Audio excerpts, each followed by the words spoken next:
My name is Jeremy Walton, and today we're going to find out if you can tell the difference between the iPhone 13 Pro Max and the Canon R3. Let's go! Right off the bat, I want to make sure you understand this isn't a which is better video. We're not going to do a side-by-side comparison between two of the same shots. This isn't a video that's going to determine if you have an iPhone, then there's no need to get anything else. Is this better than this? How about this? What if I used, actually that's all I got. I take these two cameras any day of the week over my iPhone for many different reasons that I'm sure I don't need to go into. I just want to make that clear. What I want to do in this video is intercut an iPhone with the R3 and see if you can spot the difference between each clip. I want to do this video for a few different reasons. I don't always have my R3 on me, and there's plenty of times I record something with my iPhone, but I usually use it for an Instagram story, not so much for YouTube videos or client work. What about times when a certain shot and environment doesn't allow for a professional camera? I mean, are you really going to take your Canon R3 onto a roller coaster?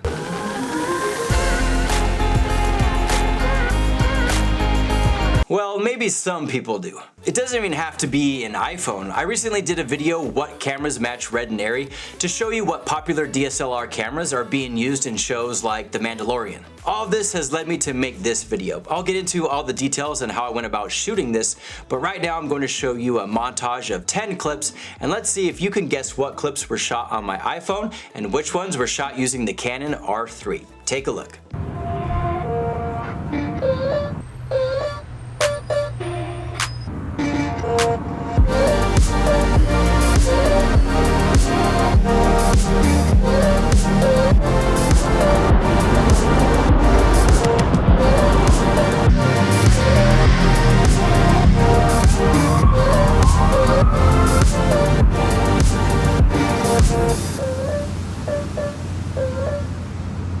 So what do you think? Was it harder than you thought? I had a few people try and guess with about a 50 to 60% accuracy. I was actually pretty surprised how some of the shots came out. Most of the shots in Minnesota were done in the comfort of my warm car since it was a wonderful 13 degrees out. I'll get into the answers towards the end of the video, but I want to show you the process I went through to try and match these cameras. One thing you'll have to know is in the right environment, you can accomplish a lot.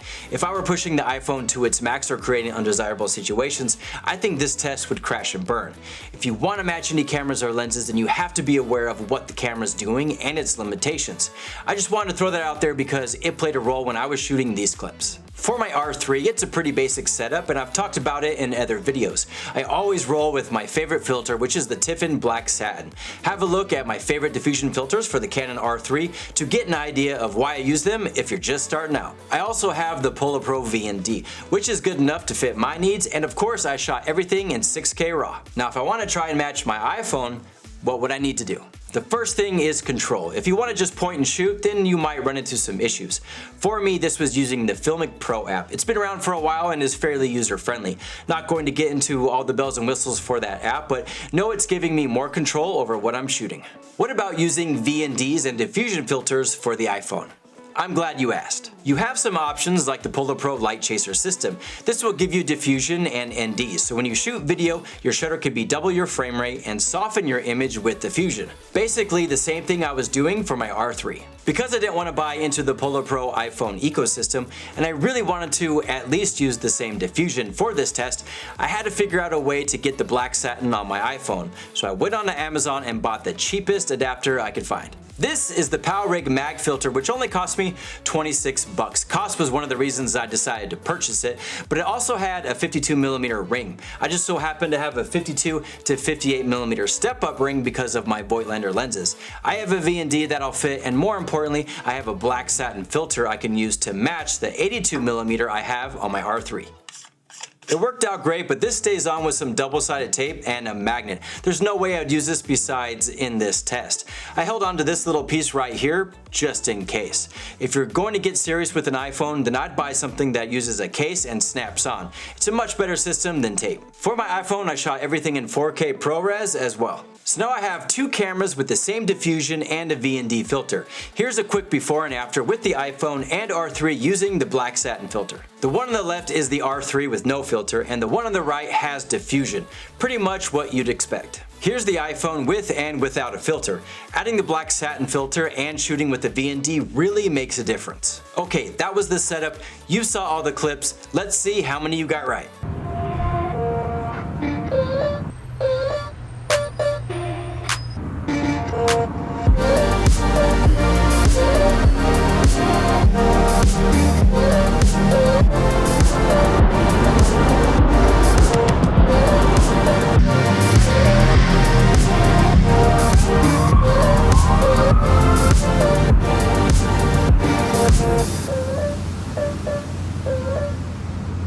I know the first thing you're going to mention is the GH5 clip I threw in there.